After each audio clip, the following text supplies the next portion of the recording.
റിലേറ്റീവ്സിനൊക്കെ വന്ന് നേരിട്ട് വന്ന് കണ്ട് സംസാരിക്കുന്നുള്ള ജയിൽ നിരോധിത വസ്തുക്കളൊക്കെ അവർക്ക് കൈമാറാനുള്ള ഒരു സാധ്യതയുണ്ട്. നമ്മൾ ഇന്റർകോം ഫോൺ അപ്പുറം വെച്ചിട്ടുണ്ട്. അവിടെ ഫോൺ കാർഡ് ഉണ്ട്. ഉണ്ടെന്ന് പറഞ്ഞാൽ ഈ മുലാഖത്ത് എന്ന് പറഞ്ഞൊരു സിസ്റ്റം ഉണ്ട്. ഈ മുലാഖത്ത് ഇന്റർവ്യൂ ഹാൾ കൊണ്ട് ഉദ്ദേശിക്കുന്ന ഇൻമേറ്റ്സിന് ജയിലിനകത്ത് കിടക്കുന്ന തടവുകാരെ അവരുടെ ഫ്രണ്ട്സിനും റിലേറ്റീവ്സിനൊക്കെ വന്ന് നേരിട്ട് വന്ന് കണ്ട് സംസാരിക്കുന്നുള്ള സമ്പ്രദായമാണ്. ഇതിപ്പോൾ ഓൾഡ് മോഡൽ ഇന്റർവ്യൂ ഹാൾ എന്ന് പറഞ്ഞാൽ ഇത്തരത്തിലുള്ള ഗ്രില്ലിന് അപ്പുറം നിന്ന് തടവുകാർ അവിടെ നിൽക്കും. കാണാൻ വരുന്ന ഒരു വിസിറ്റേഴ്സ് ഇവിടെ നിന്ന് സംസാരിക്കുന്ന രീതിയാണ്.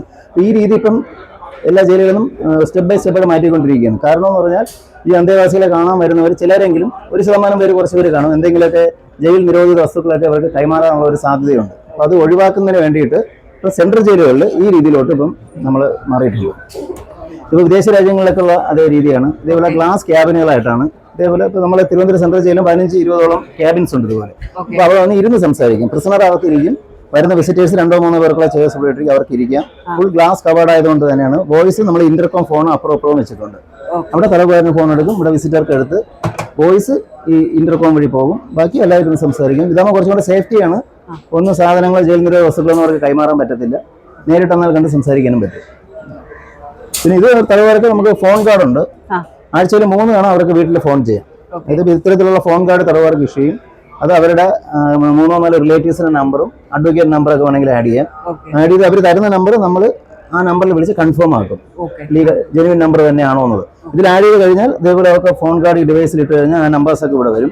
1 2 3 4 എന്ന് പറഞ്ഞു. ഇപ്പോൾ 1ാമത്തെ നമ്പർ ആണെങ്കിൽ 1ൽ പ്രസ് ചെയ്യുമ്പോഴത്തേക്കും അതിലോട്ട് കോൾ പോകും. ഇത് ഇപ്പം സെൻട്രൽ ജയിലൊക്കെ ആണെങ്കിൽ അവരവിടെ ബിസിനസ് ജോലി ചെയ്യുന്നുണ്ട്. അതിന്റെ അവർക്ക് ഒരു ജയിൽ അക്കൗണ്ടിലോട്ട് പൈസ പോകും. അതിൽ നിന്ന് അവർ റിക്വസ്റ്റ് ചെയ്യും എന്റെ ഫോൺ കാർഡിൽ 200 രൂപ ചാർജ് ചെയ്യണമെന്ന് പറഞ്ഞ് തരാമെന്നെടുത്ത് നമ്മൾ ഇതിലോട്ട് റീചാർജ് ചെയ്ത് കൊടുക്കും.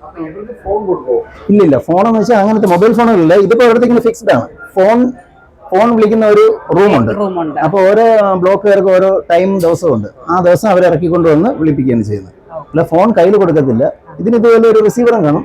ഇതിൽ അവർ നമ്പർ എടുത്തിട്ട് അവർക്ക് നിന്ന് സംസാരിക്കാൻ പറ്റും. പിന്നെ സെൻട്രൽ ജയിലൊക്കെ 10 മിനിറ്റാണ് അനുവദിക്കുന്നത്. 10 മിനിറ്റ് കഴിയുമ്പോൾ ചിലർ ഓട്ടോ കട്ടാണ്. 10 മിനിറ്റ് കഴിയുമ്പോൾ കട്ടാകും. അങ്ങനെ ആഴ്ചയിൽ 3 തവണ വീട്ടിലോട്ട് ഫോൺ വിളിക്കും. ഇന്റർവ്യൂ കാണാൻ വരുന്നതാണെങ്കിൽ ആഴ്ചയിൽ 2 തവണ ബന്ധുക്കൾക്ക് സുഹൃത്തുക്കൾക്ക് ആരെങ്കിലും ഒരു പ്രിസണറിന് ആഴ്ചയിൽ 2 വിസിറ്റ് ആവുക. 2 തവണ വന്ന് കണ്ടിട്ട് പോകാം. പിന്നെ വരുന്നവർ എന്തെങ്കിലും ഒരു ID പ്രൂഫും കൂടെ കൊണ്ടുവരും. അത് വെച്ച് പിന്നെ ഒരെണ്ണം പറഞ്ഞാൽ ഈ മുലാഖത്ത് എന്ന് പറഞ്ഞൊരു സിസ്റ്റം ഉണ്ട്. ഈ മുലാഖത്ത് എന്ന് പറഞ്ഞാൽ ഇപ്പം വെസ്റ്റ് ബംഗാളിലുള്ള ഒരാൾ ഇവിടെ വന്ന് ഇപ്പോൾ ജയിലിൽ ഇപ്പോൾ അവിടെ നിന്ന് വന്ന് കാണാൻ സാധിച്ചില്ലെങ്കിൽ നമുക്ക് ഈ മുലാഖത്ത് എന്ന് പറഞ്ഞൊരു സൈറ്റ് ഉണ്ട്. അതിൽ കയറി ഈ വിസിറ്റർക്ക് ജയിൽ സെലക്ട് ചെയ്ത് ആ ജയിലിൽ കിടക്കുന്ന ആളിന്റെ പേരൊക്കെ സെലക്ട് ചെയ്ത് ആരാണോ വിസിറ്റ് ചെയ്യാൻ വരുന്നത് അവരുടെ പേര്, ഡീറ്റെയിൽസ്, ID പ്രൂഫ് എല്ലാം അപ്ലോഡ് ചെയ്ത് കഴിഞ്ഞാൽ നമുക്ക് അതിന് മെസ്സേജ് വരും. നമ്മളത് ചെക്ക് ചെയ്തിട്ട് അവർ ഒരു ഡേറ്റും ടൈമും കൊടുക്കും. ആ ഡേറ്റും ടൈമും അവർ ഓൺലൈൻ വന്നാൽ നമ്മളിവിടെ ഓൺലൈനായിട്ട് വന്ന് മറ്റേ സിസ്റ്റത്തിൽ നമ്മൾ ക്യാമറയൊക്കെ വെച്ചിട്ടുണ്ട്. അപ്പോൾ അവർക്ക് അവിടെ നിന്ന് വീഡിയോ കോളായിട്ട് സംസാരിക്കും. വാട്സപ്പ് കോൾ പോലത്തെ വേറൊരു രീതി. അപ്പൊ അങ്ങനെയുള്ളവർ ആ ഒരു സൗകര്യമുണ്ട്. വരാനും പിന്നെ രോഗകാരണത്തിൽ ട്രാവൽ ചെയ്യാൻ ബുദ്ധിമുട്ടുള്ളവർക്കും പിന്നെ ഒത്തിരി ദൂരത്തു നിന്ന് വരാൻ ബുദ്ധിമുട്ടുള്ളവർക്കും അതേപോലെ ഈ മുലാഖത്ത് എന്ന സമയത്ത് ഈ സിസ്റ്റമൊക്കെ മെയിനായിട്ട് നമ്മൾ കോവിഡിന് ശേഷമാണ്. കോവിഡ് ആ സമയത്ത് നമുക്ക് സോഷ്യൽ ഡിസ്റ്റൻസിങ് ഒക്കെ ഉണ്ടായിരുന്നല്ലോ. അപ്പൊ ആ സമയത്താണ്. പക്ഷെ ഇപ്പൊ ഇത് എല്ലാവർക്കും നമുക്ക് ഉപയോഗിക്കാവുന്ന തരത്തിൽ ആയിട്ടുണ്ട്.